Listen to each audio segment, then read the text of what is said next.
What's up, guys? So today we're going to be working on my 1J S14, trying to button up some stuff in the fuel system and stop it from leaking. So this is what we're working with. Kind of chose a stupid spot to start the YouTube thing because, well, I've done so much work to this fucking car and I should have done it long ago when this is KAT or KA and all that stuff. So, and now she's kind of neglected and ugly sitting in my driveway, but this is what we're working with today. We got a leak coming out of this O-ring right here.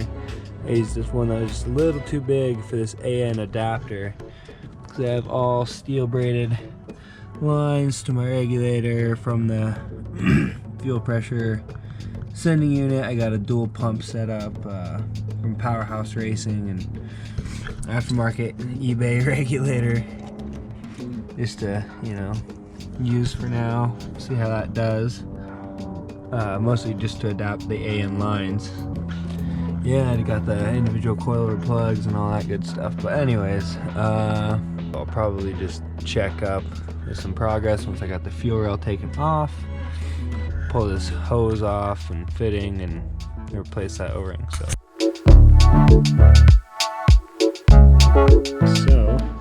got this fitting all taken out, and as you can see, that O-ring is just a little too big right there.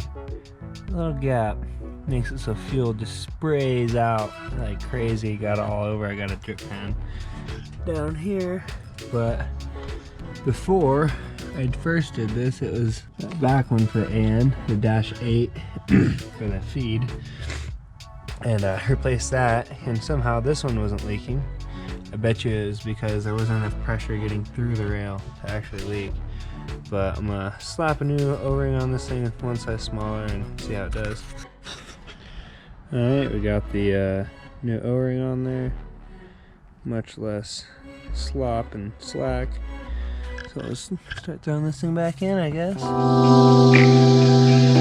So we got fuel rail bolts all tightened up again. We got our fitting here tight, secure. So now it's time to go test the fuel system. So,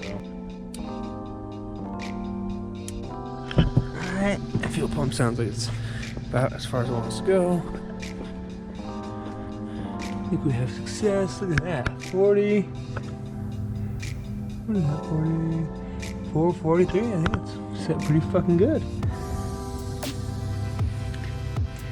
This pressure, no vacuum. So obviously the motor's not running. But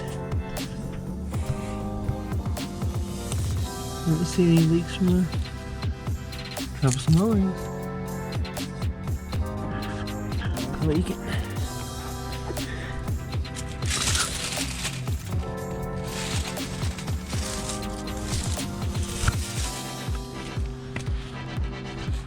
So I guess we'll try and set that with the pump on.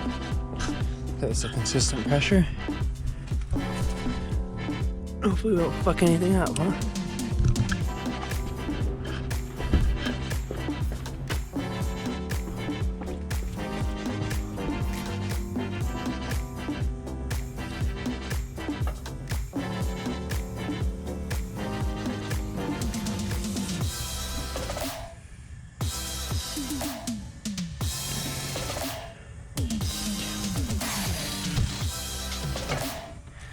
Got where we want to be. 43 psi pumps on.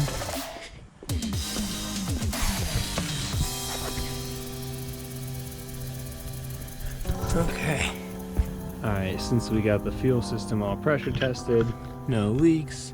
So next I'm gonna work on this little catch can, some cheap eBay thing that was like, I don't know, 15 bucks, but it's actually pretty decent. It's got a little brass filter in there and like 2 different baffles, and small, but got an easy valve for all that shit. So probably figure out how I want to get this mount to sit it somewhere in that corner over there.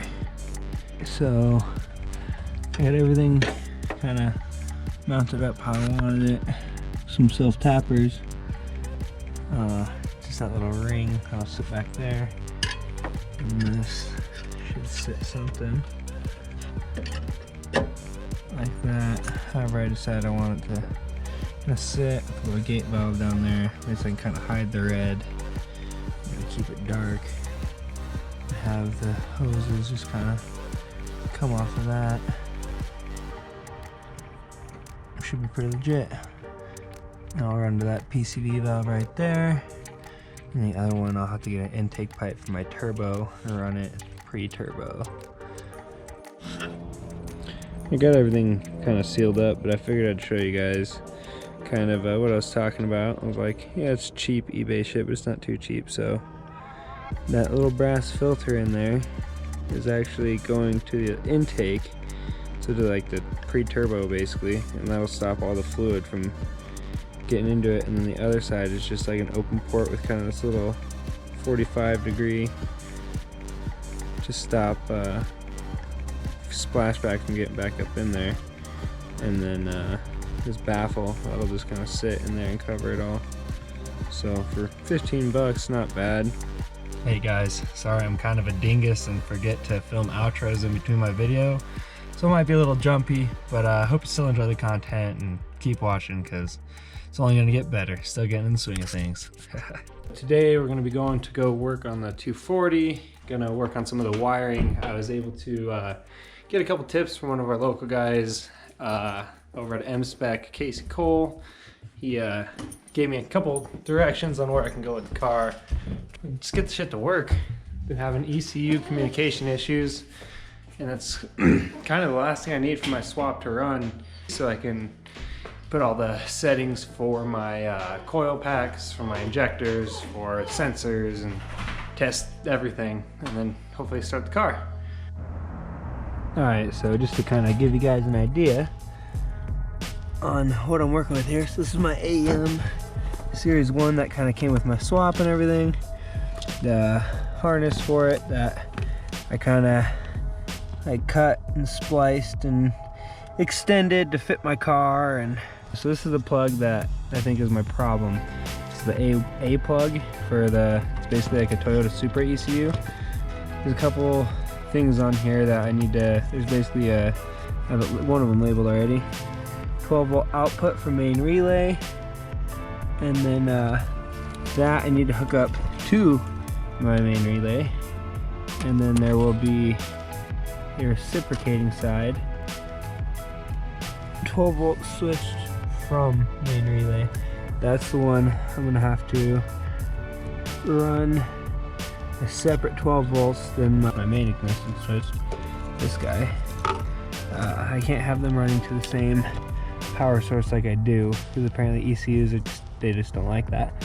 So I'll separate this one, run it to my main relay, and then from the main relay run it to here, and hopefully that'll allow this ECU to power up correctly, communicate with my computer, my PC that is, and hopefully I can get going from there. We'll see how she goes. Hey, so after staring at my phone for like, I don't know, the last fat minute, I showed my fucking password and shit. I figured out that I need to splice into ignition relay 1, which is actually that top blue guy. So yeah, it's actually at the top blue relay. I'm gonna pull that out, splice into it, and hopefully that's what I need. I pulled the relay, then ended up deciding that I'm gonna try to make this little jumper harness go inside of the relay slot up in there, and then it's gonna basically get a female, these guys, to go down in this guy. But I don't have any in my janky little kit from the parts store. I used them all, so I'll have to get some more. But it's like 8:03 and it's fucking chilly. It's November in Colorado, so yeah, I'm gonna probably end up calling it a night. we'll fucking button this up tomorrow when I get more tools, and hopefully we can get the ECU to communicate and set everything up and turn on my 1J Z240. So I'm stupid and didn't finish what I started last night due to needing some spade connectors, which I happened to get. But so now, if you can see that, it is snowing outside. It's starting to condense. You can kind of see it's snowing. So hopefully I can hurry up and wire up this relay. Try to see if my ECU connects and powers on. And we'll give it a shot. So let's see how it goes. It's still snowing. Still a little chilly. Actually real chilly. I opted for the overalls, as you can see. Yeah, I'll show you the little contraption I made. Yeah, where am I? Right here. I basically just extended the poles of these parts of the relay to then put into basically the socket there. This is just kind of temporary, just to get it to work. After that, we'll probably splice into the wire in the back and just tap this wire into that. That's if the ECU works. So we're gonna get this put in, and then we will connect the computer, and hopefully, if I did everything right, should be good. Oh yeah. Got that relay all wired in, got power to the ECU, but it's still not connecting. So I'm not quite sure what exactly needs to happen, but who knows. Looking into it, I might need to buy a V2 anyways, because I have individual coilover plugs, and that requires 5 ignition coil drivers. And I was just kind of going through the AEM software, just kind of looking at things, and I only see 5 options for ignition coil drivers, which doesn't do me any good. If I was a 4-cylinder, it'd be all right. But so I think this car is set up for waste spark ignition, and I don't want to run that, just for easier troubleshooting, and that's essentially it. Been looking at pricing on a Series 2 AEM, and maybe figure out how I need to reconfigure my wiring for my current AEM. Just go from there, you know. But project cars, what do you do? Just keep on working at them, and hopefully they run again one day. Stock swap would have been so much easier. It's what I wanted, but instead it just kind of snowballed into something huge, you know. Big single turbo, coilover plug, freaking big injectors, whole new fuel system, you name it, all new intercooler piping, all new exhaust, which is kind of a given, but you know, standalone is definitely the hardest obstacle at the moment. That's what I'm waiting on. So hopefully I can figure it out. Stay tuned.